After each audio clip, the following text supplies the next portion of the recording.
दोस्तों वीडियो को लगातार सब्सक्राइब करते रहें, बेल आइकन का सिंबल भी दबाते रहें और लाइक भी ज़रूर करें।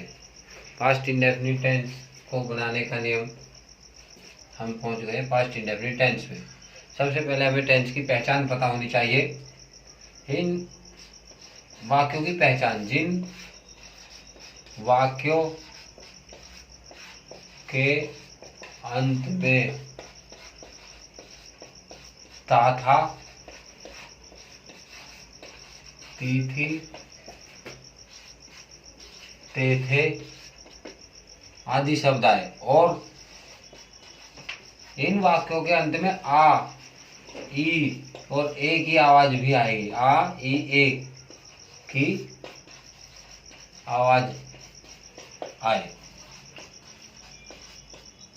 जैसे वह स्कूल गया या वह स्कूल जाता था, एक ही बात है। वह स्कूल जाता था या वह स्कूल गया, आ गया। वे कहाँ गए, एक ही आवाज। इस तरह के सेंटेंसेस पास्ट इंडेफिनिट टेंस के होते हैं। ये पहचान हो गई। पहचान के बाद helping verb. Helping verb past indefinite tense की है डिड। डिड और सब्जेक्ट के साथ डिड का प्रयोग करेंगे। सभी सब्जेक्ट के साथ डिड का प्रयोग होगा। Man verb. Man verb, man verb की चॉइस में है सिंपल सेंटेंसेज में, सिंपल सेंटेंसेज में मैन वर्ब की सेकंड फॉर्म का यूज होगा। लेकिन हेल्पिंग वर्ब डिड का प्रयोग नहीं होगा, डिड का यूज नहीं होगा। जहां पे मैन वर्ब की सेकंड फॉर्म आएगी वहां डिड नहीं आएगा। मैन वर्ब की जहां सेकंड फॉर्म आएगी, मैन वर्ब की सेकंड फॉर्म के साथ में डिड नहीं आएगा। ये ध्यान रखना। डिड केवल मैन वर्ब की फर्स्ट फॉर्म के साथ आएगा। डिड का जो प्रयोग होगा, डिड मैन वर्ब की फर्स्ट फॉर्म लगेगी। जहां भी डिड का प्रयोग होगा, नेगेटिव सेंटेंस से डिड का प्रयोग होगा। बिल्कुल सेम प्रेजेंट इंडेफिनिट टेंस की तरह है। जहां पे डू डज का प्रयोग जहां जहां होता था वहां ही डिड का प्रयोग होगा।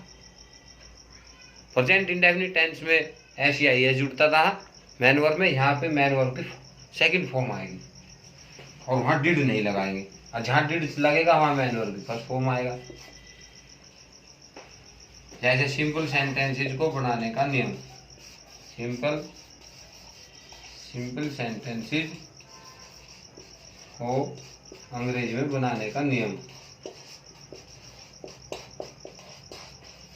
बनाने का नियम, सबसे पहले हम सब्जेक्ट लगाएंगे,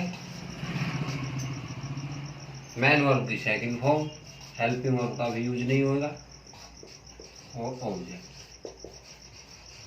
प्लस फुल स्टॉप। जैसे मोहन, नॉर्मल सेंटेंस ले लेते, स्कूल जाता था या मोहन स्कूल गया, एक ही बात है। पास्ट इंडेफिनिट टेंस का सेंटेंस है ये, पास्ट इंडेफिनिट। सबसे पहले सब्जेक्ट, ये रूल है।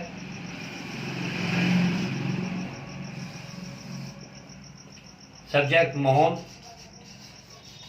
मैन वर्ब की second form went, go went gone, went go की second form, Mohan went to school. Next page लेंगे। मोहन वेंट गो टू, जैसे उसने उसे एक किताब दी, उसने उसे एक किताब दी। सब्जेक्ट सबसे पहले उसने उसे किताब दी, ही देना, मैन वर्ब की सेकंड फॉर्म ही गैव, मैन वर्ब की सेकंड रूल बताया था जैसे कि अभी पीछे, ही गैव ही गैव हिम, उसे, ऑब्जेक्ट उसे, ही गैव हिम ए बुक। ये सेंटेंस थोड़ा समझने का है, उसने उसे एक किताब दी। जैसे उसने को हम यहाँ कैसे समझे कि मेल जेंडर ने दी है किताब, मेल ने फीमेल को दी है, फीमेल ने मेल को दी है किताब, समझ ही नहीं आता सेंटेंस मेल है या फीमेल ये है, या ये फीमेल ये मेल है या फीमेल ये है।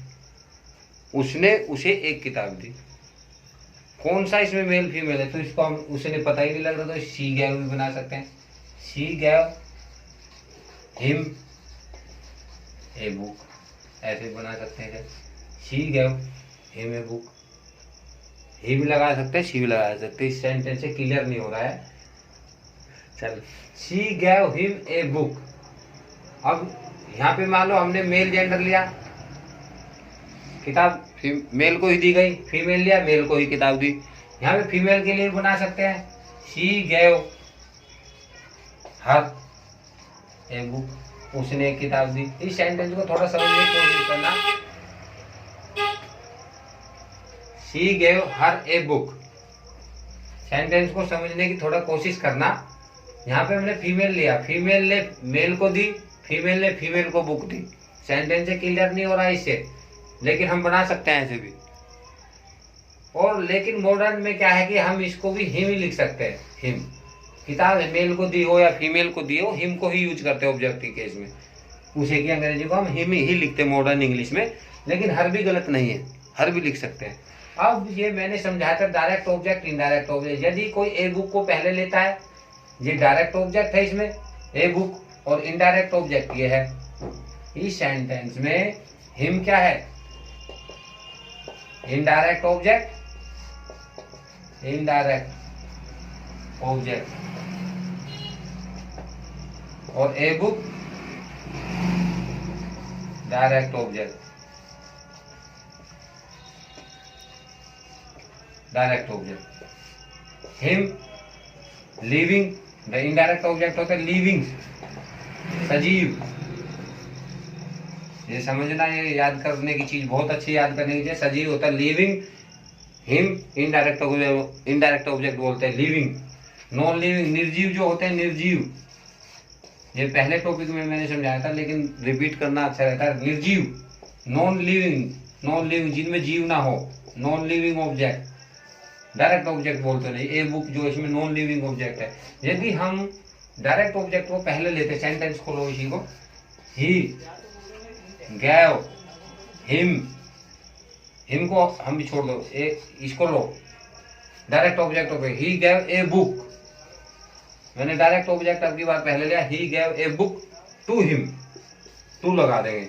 यदि हम इनडायरेक्ट ऑब्जेक्ट को बाद में लेंगे तो टू से जोड़ते हैं, और यदि डायरेक्ट ऑब्जेक्ट को पहले लेते हैं तो इनडायरेक्ट को बाद में टू से जोड़ते हैं। यदि इनडायरेक्ट ऑब्जेक्ट को पहले लेते हैं, इनडायरेक्ट को, फिर उसमें टू की आवश्यकता नहीं होती। इस तरह सेंटेंस बनाया मैंने, इनडायरेक्ट ऑब्जेक्ट पहले, डायरेक्ट बाद में, तो ऐसे ही बना दिया, ही गैव हिम ए बुक।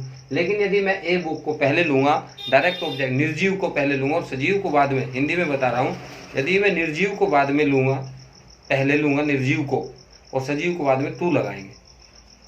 या ऐसे कह लो, यदि डायरेक्ट ऑब्जेक्ट को बाद में लूंगा और इनडायरेक्ट को पहले, तो कुछ नहीं लगेगा। यदि डायरेक्ट ऑब्जेक्ट को पहले लूंगा और बाद में इनडायरेक्ट को लूंगा तो टू लगेगा। इस तरह से सेंटेंस बनते चले जाते हैं। इसको कई तरह से बना सकते हैं। यहाँ पे हिम लगा, उसे की ऑब्जेक्टिव केस में हिम हर भी लगा, हिम लगा सकते हैं। नेक्स्ट उदाहरण,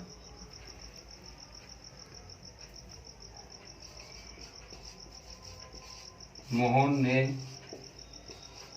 उसे थप्पड़ मारा। Mohan slapped, second form slapped him female male दोनों के लिए लगा सकते हैं हिम, उसे की अंग्रेजी slapped him. Mohan slapped him, Mohan ने उसे थप्पड़ मारा। बारिश हो गई, बारिश हो गई। इट रेन्ड,